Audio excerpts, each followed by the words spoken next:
Well, welcome back to San Antonio Living. You talk to people on the streets, you talk to your family members, you talk to your mom, your dad, and lately, a lot of people are saying times are tough, and I'm in a bad mood. How do you stay optimistic in these tough times? And that's what we're talking about this morning.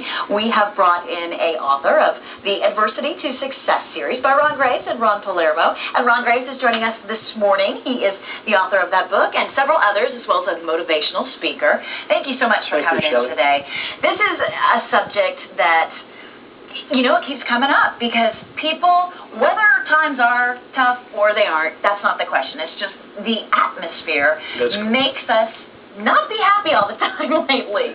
It's hard. It is very difficult to stay happy all the time. And actually, a person really doesn't stay happy all the time, but you shouldn't stay sad all the time either. Yeah. And optimistic, being optimistic, that is your life. How did you get started? Well, I got started, it's a personal story, but I had a rather rough childhood and these type of things. I went to 8 different schools. My family moved a lot, and so I did that during the early part of my life. And then when I got married, I had 2 children who had muscular dystrophy, Duchenne muscular dystrophy.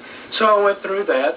So it's been a lot of tough times in my life, but I knew that I had to overcome that to get through life. So you're the perfect example of when life gives you lemons, turn it into lemonade. That's right. They have the little lemon squeeze ball there. Yeah. What are some of your top tips for people when they're dealing with tough times? I think the very first thing that you need to do is take a self-examination and develop an attitude of gratitude. And actually, for everybody that's looking today or watching the show, I guess that's a better word to use than looking, if those watching the show today, after this show, if they would take 2 pieces of paper and get the pen out and put on one of them, and I'll be real sophisticated here, put good stuff here, and on the next sheet put bad stuff, and then go 1 through 10 and list all the blessings and all the good things you have in life on the good stuff sheet. And then on the bad stuff, list all those things that you believe are adversities in life or bad in life for you. And then just take a deep breath and look at them again, and you'll understand that you do have a lot of blessings in life. But when you look at the bad sheet, you'll see things that perhaps not as bad as you think they are.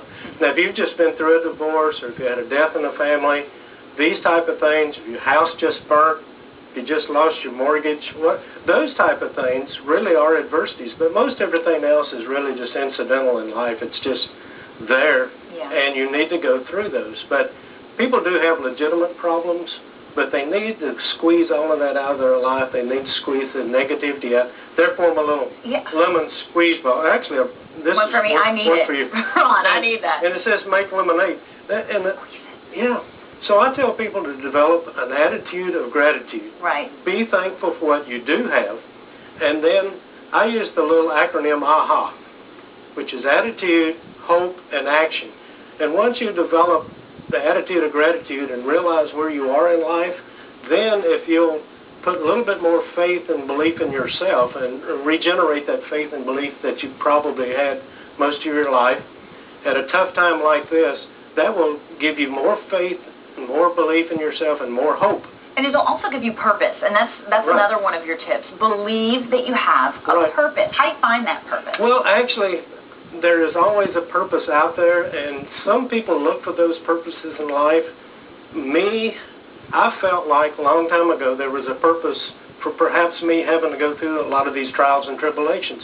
I'm not saying that God did all of this to me, because this is not a philosophical or a theological discussion we're having here, but I did go through a lot of things, and as I got older in life, I decided that perhaps there was a reason that I went through this so that I could share that. So 3 years ago in February, I retired from what I was doing in life and decided to start doing this. So we put together the books, and we put together a series of, we have a motivational moment in a little local newspaper and things of this nature. So anyone that will listen to me, I will tell them about the fact that life is never so bad that you cannot get over the hump. Oh, and speaking of that, you've got a couple of other points that are important for people to think about. Tell someone you love them every day.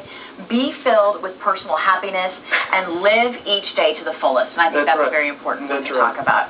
You've got to wake up every morning and embrace each Right. day. Well, I'll quote my wife here. She'll probably say something to me about this, but she tells me that every morning when she wakes up, if she can see the ceiling in the bedroom, she's thankful. She says, thank God, another day. And you have to do that. You have to be thankful for the next day. Well, these are all great tips, Ron, and if you would like to find out a little bit more information about Ron Graves and what he does, he's got several motivational books, he does seminars, and a great website as well with some important information there. It's called optimisticday.com. Go ahead and check that out. You'll feel much better when you go and visit the website. Coming up next on